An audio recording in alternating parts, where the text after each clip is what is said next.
Welcome to the session Subcontracting.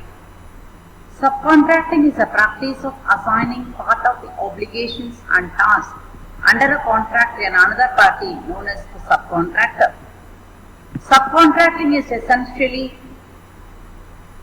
important in any organization, and it is prevalent in the areas where the complex projects are the norm, such as construction and information technology and other critical areas.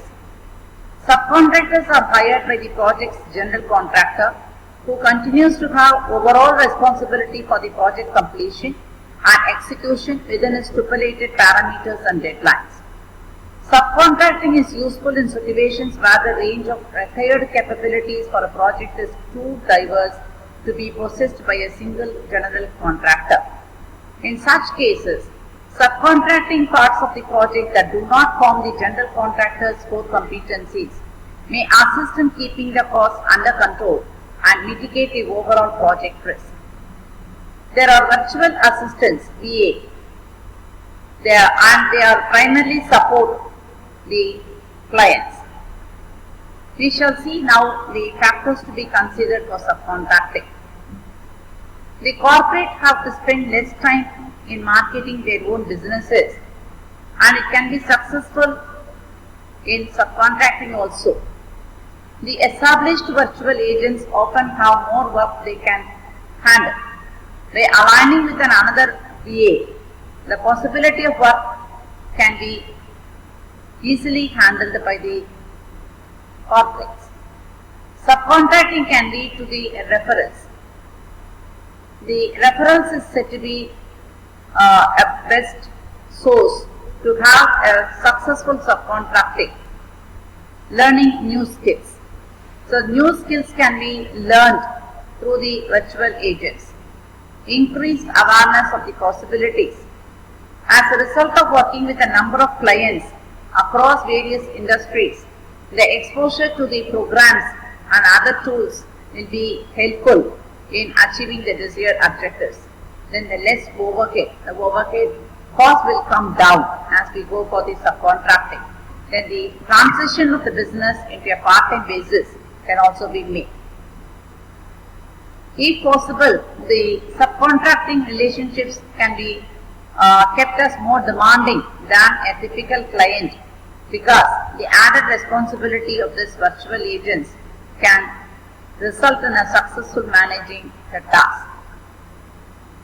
Now we shall see the ways in which the support positions can be facilitated when subcontracting with another virtual agent.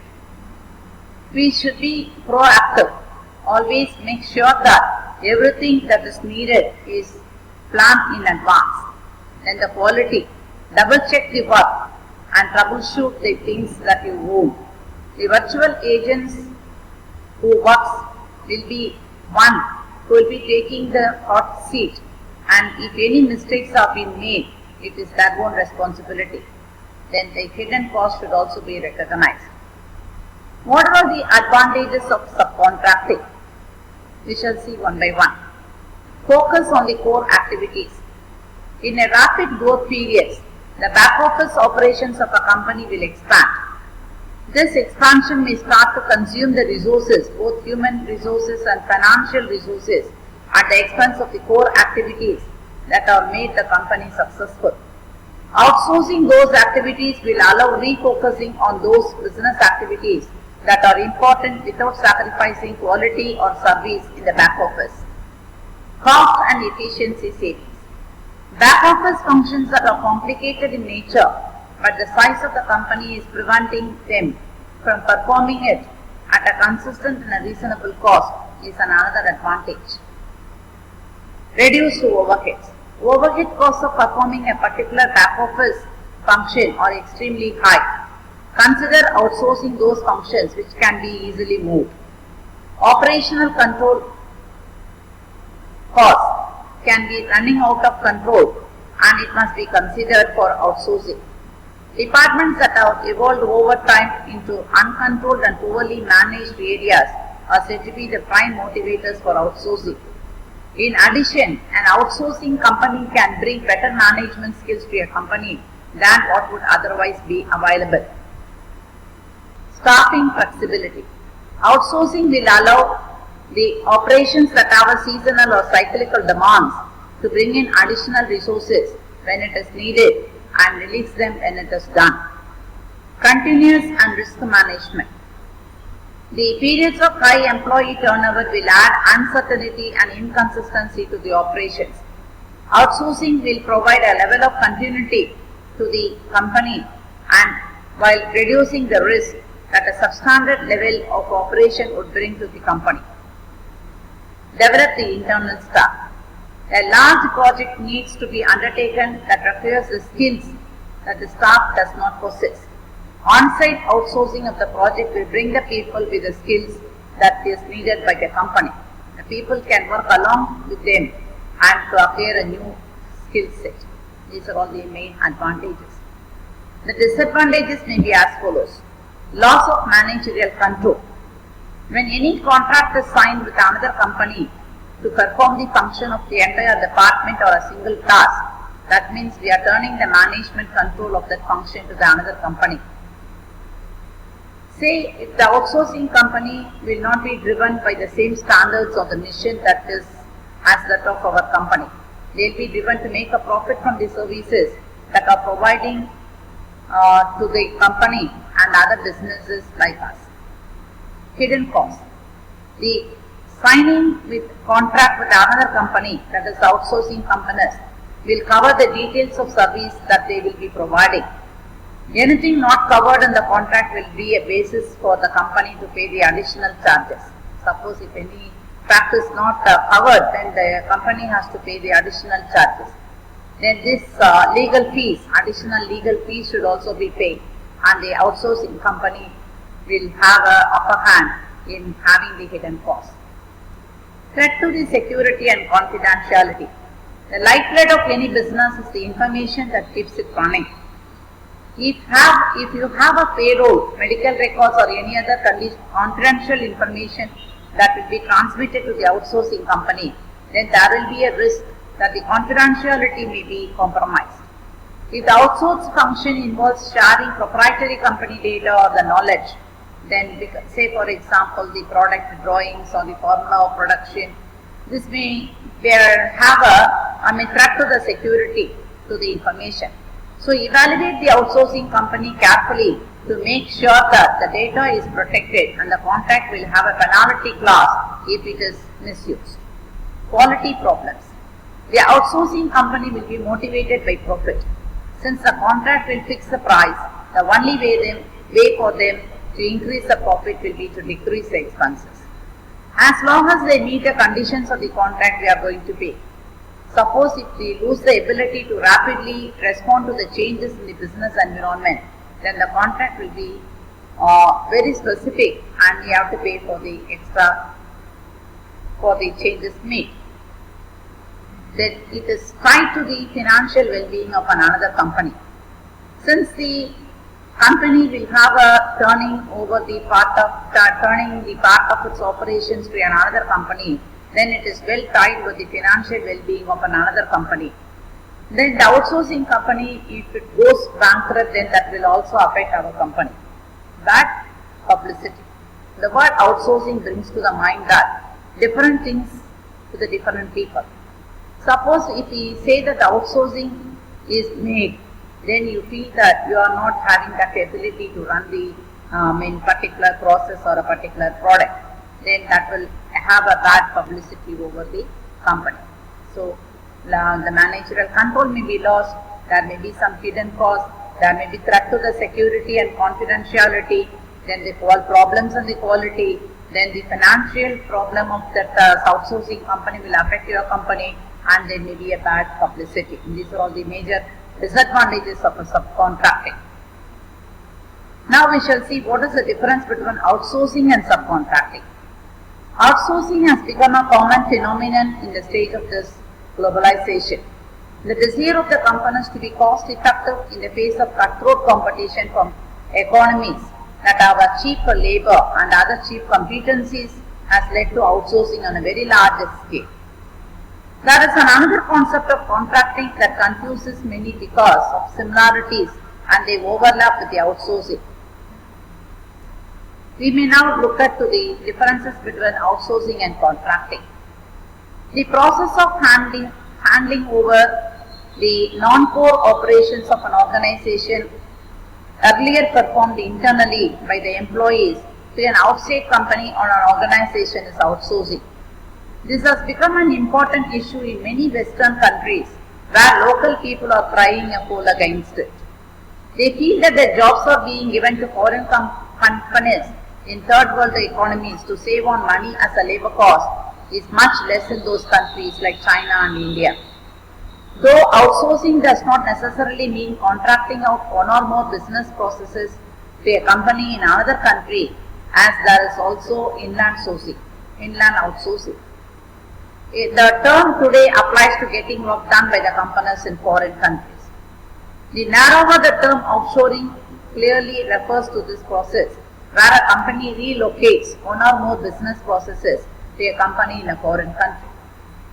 But contracting is a special type of outsourcing where the buying party owns the complete infrastructure. This means that a company has a stake in the outsourcing company but decides to purchase the services or products by giving out the contracts. On the other hand, if the outsourcing company is independent of the buyer, it is traditional outsourcing. But these days, outsourcing has become such lucrative business that many companies take orders from foreign companies and pass it on to the small companies that actually provide their services and products. This is subcontracting and has become very popular as the foreign company is ultimately interested in the quality of work and low price, and the mediating company gets the work done, overseeing the quality of work and the price. Outsourcing, or rather offshoring, is a process where the company gives the contract of some of the non-core business to the companies in foreign countries to save on money and time. Outsourcing has become a controversial in recent times with the people in Western countries feeling that the jobs are being given to the people in the third world countries. But contract is a process where the companies have a control of the outsourcing company but decide to purchase the goods and services as per the contract that is made in writing. When the supplier of the service or a product owns the business, then the process is termed as outsourcing. But when the company receiving the products or services owns the service providing company, it is called as contracting. In contracting, the ownership of the supplier remains with the ordering company, but it instructs the supplier on how to go about the providing services. Now we shall see about the types of subcontractors. Domestic subcontractor. A subcontractor who contracts with the main contractor to supply or fix materials or goods or execute the work forming part of the main contract. Essentially, this contractor is employed by the main contractor. So, a contractor who is going to contract with the main contractor to supply only materials or execute a part of the main contract, he is called as domestic subcontractor. Nominated subcontractor. Certain contracts permit the architect or a supervising officer to reserve the right of the final selection and approval of the subcontractors. The main contractor is permitted to make a profit from the use of nominated subcontractors on site, but must provide attendance, usually the provision of all the facilities to enable the nominated subcontractor to do his job. In this effect, the appointment of nominated subcontractor establishes a direct contractual relationship between the client and the subcontractor. Next is the named subcontractors. They are effectively same as that of this domestic subcontractors, and he contracts with the main contractor to supply or fix any materials or goods or execute the work forming part of the main contract. Essentially, this contractor is employed by the main contractor. Inside contracting is a practice of hiring the contractors who work inside the proprietor's factory. It is replaced by putting out the system where the contractors worked in their own facilities. Inside contracting was then favored by the Springfield and Harper's Ferry.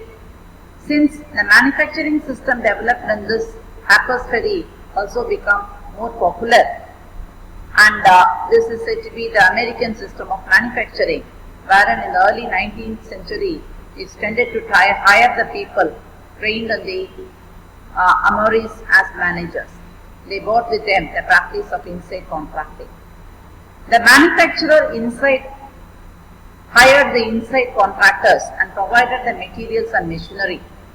Each inside contractor was expected to hire his own employees and meet certain production and quality goals, but everything else was left to him.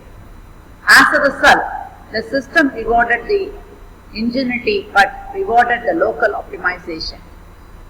For example, it was to the inside contractor's benefit to allow the machinery to deteriorate towards the end of his contract, since maintenance was very costly and he might not reap the long-term benefit if he didn't get any other contract.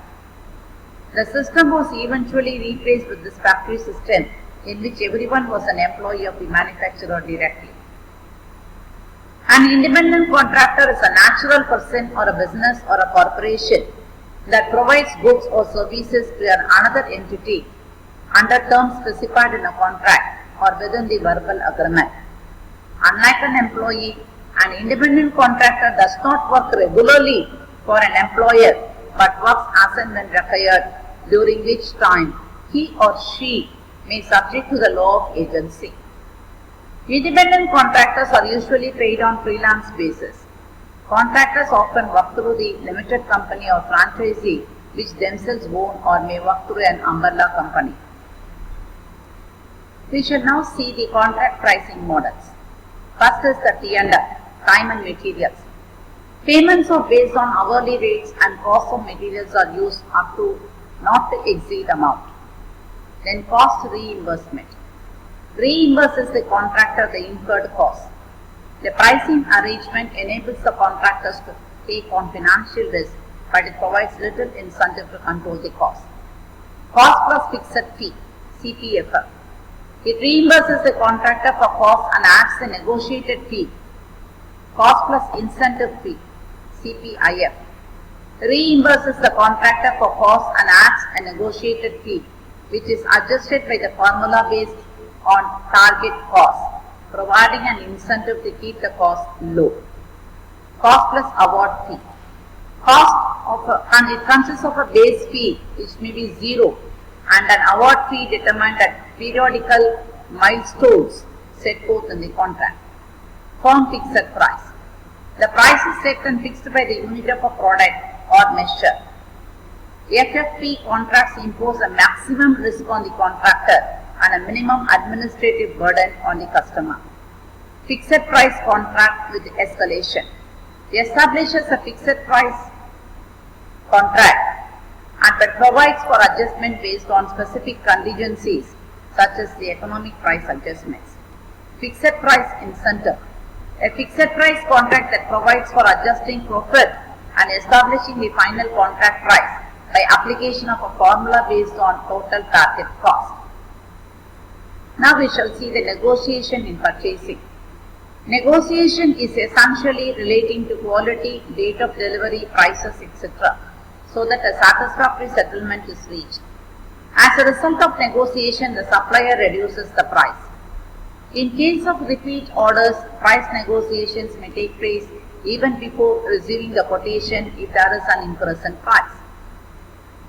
The reduction in price, higher trade discounts on bulk purchases, reduction in packing charges, free delivery up to the buyer's end, and the cash discounts that can be claimed for the prompt payment to the supplier are the main areas of negotiation. Negotiation refers to the trading deliberations which generally lead to lowering of prices by the vendors. However, it would not be proper to think that negotiation refers to bargaining for lower prices alone. In broad sense, negotiation aims at obtaining the maximum value of money spent on purchasing. The purchase manager may be skillful and well informed. The skill of negotiation improves with every fresh purchase. The dictionary meaning of negotiation is conferring on discussing or bargaining to reach agreement in business transactions. Negotiations can be defined as a process of planning, reviewing and analyzing used by the buyer and seller to reach acceptable agreements or compromises. Negotiation covers all aspects of business and not just price. It is a decision-making process. The objectives of negotiation includes as follows: to settle a fair and a reasonable price, to ensure that the contract is performed on time, to remove the obstacles this may be happen in future, to exercise control over the manner in which the contract is performed, to persuade the supplier to give maximum cooperation to the buyer's company, to develop the cordial relations with the competent suppliers. The negotiation is considered to be essential because of the following reasons: when the competitive bidding is missing, when the quality and service are important in addition to the pricing, when the business risk cannot be accurately determined, the seller unnecessarily increases the price which can be reduced only by negotiation, when time required to produce an item is very long, when production schedule is frequently affected by the new orders as a result of the change in technology. It requires changes in drawings and designs and specifications.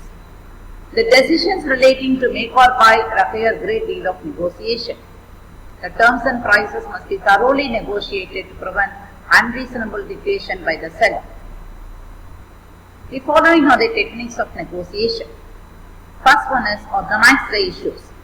An agreement should be reached as a result of negotiation. An experienced negotiator seldom allows the negotiation to break down. For this purpose, all issues have to be organized effectively. Learning from the unions. Unions develop skills of highest order for negotiation, and the company can learn a lot from the unions in this regard. Labor leaders make themselves fully equipped before entering into talks with the management. Be sure of opponent's authority. The authority of the vendor to sign the contract is much superior. The buyer can make sure that the seller's representation has authority to conclude the contract. Negotiate on home grounds. The buyer should hold the negotiations at his own office, and it has a number of benefits. Determine the concessions. The buyer should determine in advance the concessions he is prepared to make for the seller. The buyer should not be defensive. And the best bargain is to ask the supplier to justify his price, quality, quantity, etc. A good offense is a best defense. Use the diversions. Using negotiations, if tempers go very hard, it is better to ease out the tension by cracking a joke or to have a break.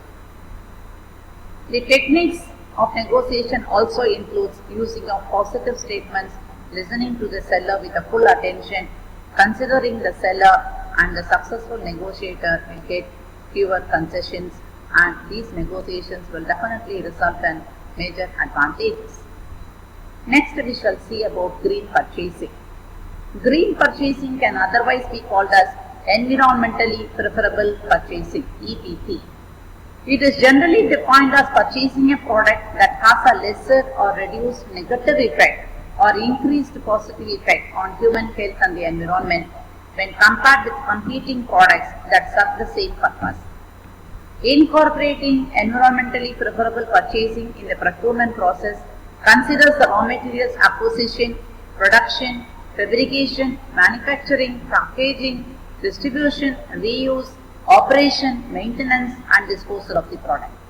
This term includes sourcing recyclable products, recycled products, reusable products, and products that conserve energy or natural resources. Green purchasing is used interchangeably to mean either environmentally preferable purchasing or an environmentally preferable product. However, for this purpose, the environmentally preferable purchasing will mean only the green purchasing. Environmentally preferable products or sustainable products are generally defined as the products and services that have a lesser or a reduced effect on human health and environment. When compared to the competing products or services that serve the same purpose, this is said to be a better effect on the health, human health and the environment. As buying and using sustainable product benefits, the environment improves the efficiency and often saves the money. In the recent years, these practices have become an integral part of the public procurement. Green procurement means purchasing products and services that cause a minimal adverse environmental impacts. It incorporates the human health and environmental concerns into the search for high quality products and services at the competitive prices. As early as the year 2000, the government amended its procurement regulations to require the departments to take into account the environmental considerations while procuring the goods and services. These departments are encouraged to avoid single-use disposable items and purchase the products with improved recyclability, high recycled content, reduced packing and greater durability. It also encourages the products with a greater energy efficiency, utilizing a clean technology which results in the reduced water consumption, which also emit fewer irritating or toxic substances during installation and results in a smaller production of toxic substances. So green purchasing is said to be having an increased positive impact on the human health and environment. Now we shall see the recent trends in inventory management. Keeping abreast of the latest trends in inventory management, it is essential to know about the various issues or various areas which have been focused by the from the point of the stakeholders. First one is the AGVs and AMRs, automated guided vehicles and automated mobile robots. Customers are demanding ever-fasting deliveries, so businesses are increasingly looking for ways to work more efficiently. So AGVs and AMRs are the tools to help warehouse operators to collect the products from the decks and pallets. While AGVs have been around for a while and AMRs are newer on the block. AGVs rely on the magnetic strips and wires to follow the fixed paths through a warehouse, meaning that they are not great fits for the facilities that change their floor plans or have a lot of people moving around. AMRs are among a new class of collaborative robots, and they do not need to rely on the fixed routes to navigate a space because they input small sensors like those used in self-driving vehicles. They can even be paired with a human worker. Both the types of vehicles reduce the time it takes to move the items around the warehouse and free up human staff for other tasks to help to fulfill the orders faster. Because AMRs do not require additional investments in infrastructure such as the wires to guide the AGVs, they can be more cost effective than the one might think and relatively easy to put to work. So automated guided vehicles and automated mobile robots are said to be the recent trend in warehouse. Artificial intelligence. When it comes to the warehouses and inventory management, systems with artificial intelligence, AI, and machine learning ML capabilities work hand in hand with those of IoT initiatives.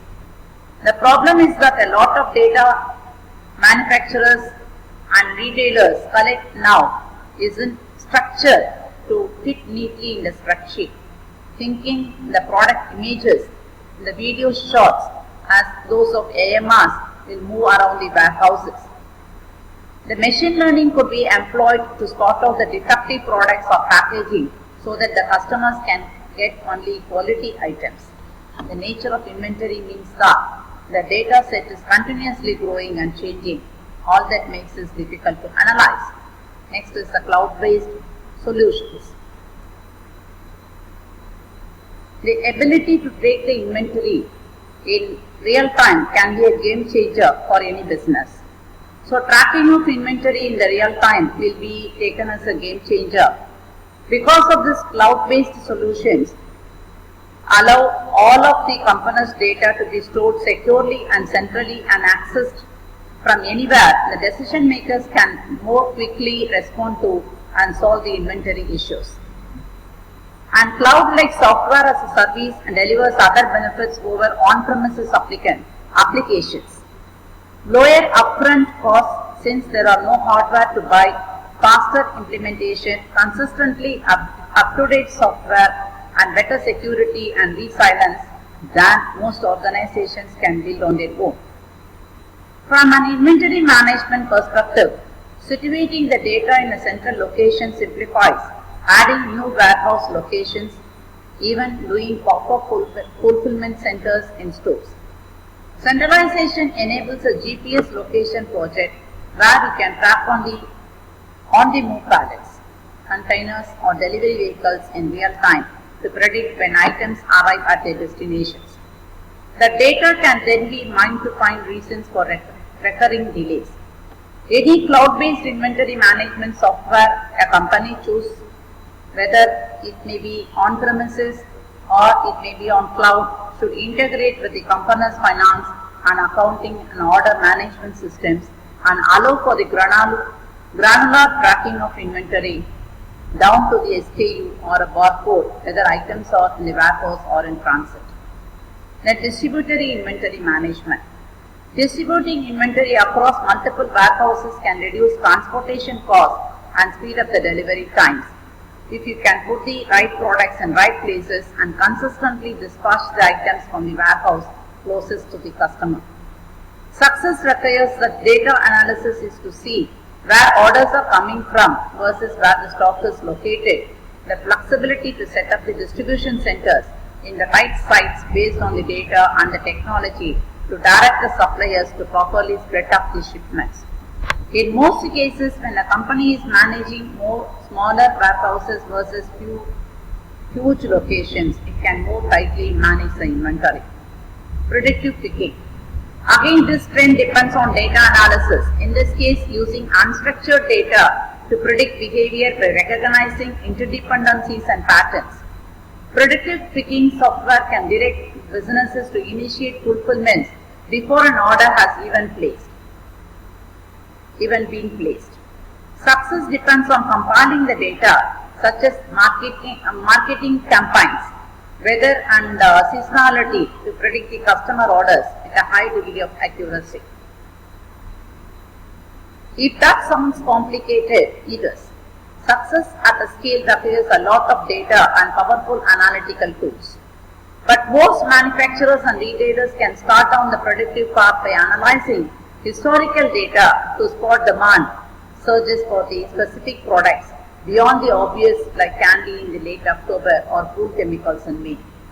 Then they can use human intelligence to figure it out.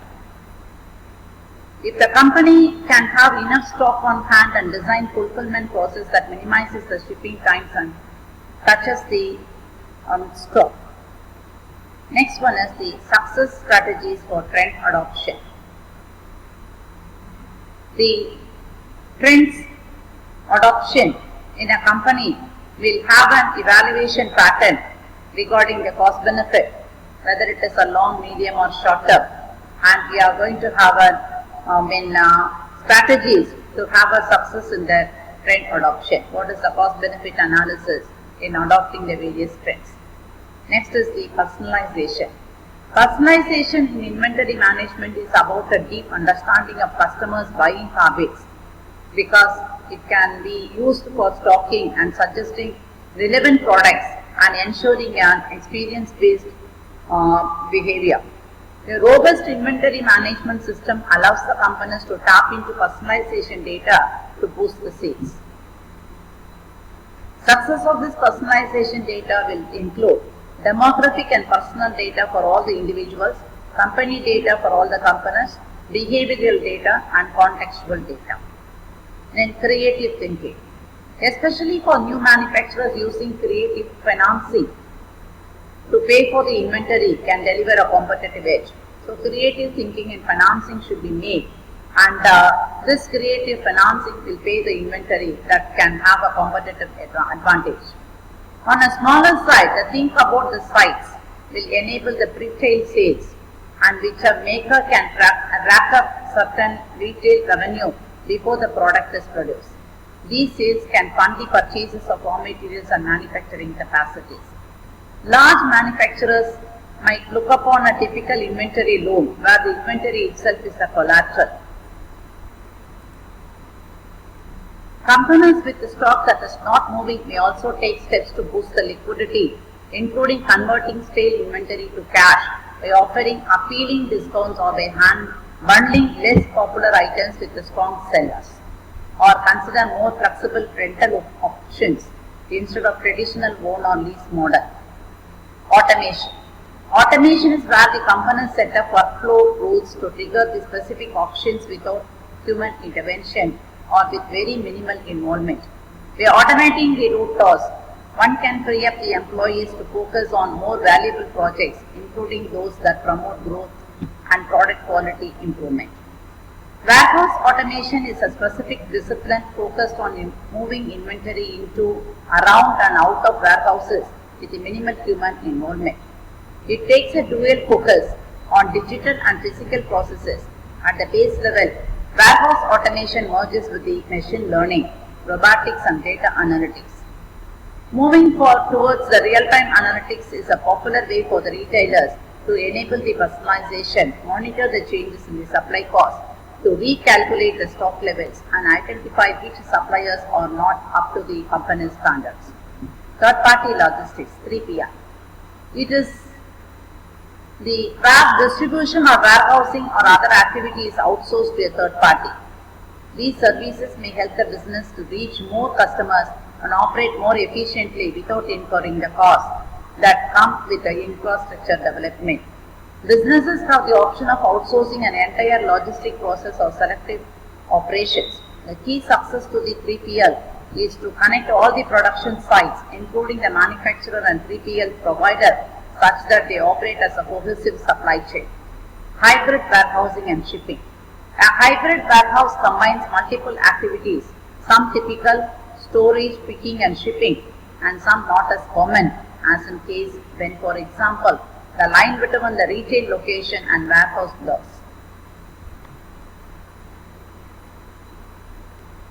Omnichannel inventory control. This omnichannel inventory control requires coordination among the stores, distribution centers and e-commerce operations to reconcile physical and online inventory and ensure price and discount or sale parity. Blockchain.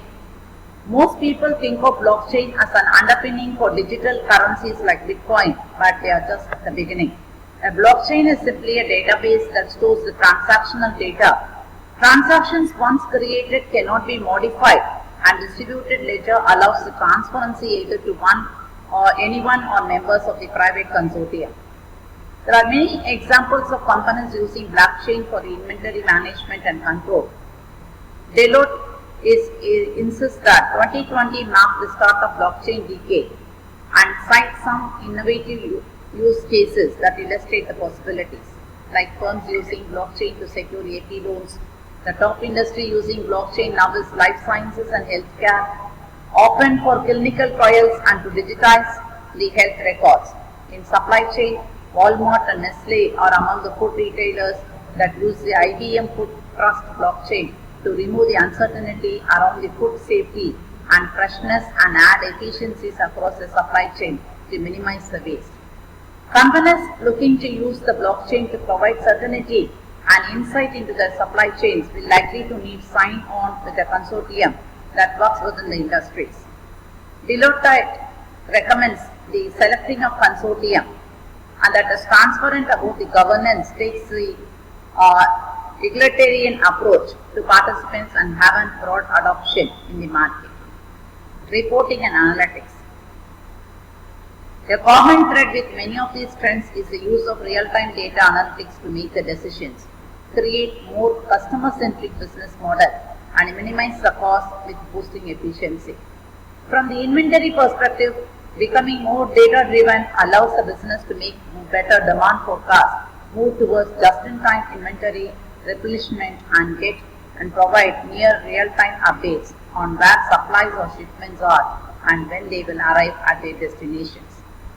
Thus, the recent trends in inventory control and management includes automated guided vehicles (AGVs), automated mobile robots, artificial intelligence, cloud-based solutions, distributed inventory management, predictive picking, success strategies for trend adoption. We'll have the personalization, creative financing, automation, 3PL, third-party logistics, hybrid warehousing and shipping, omnichannel inventory control, blockchain, reporting and analytics, These are all the recent trends in inventory management, and thank you.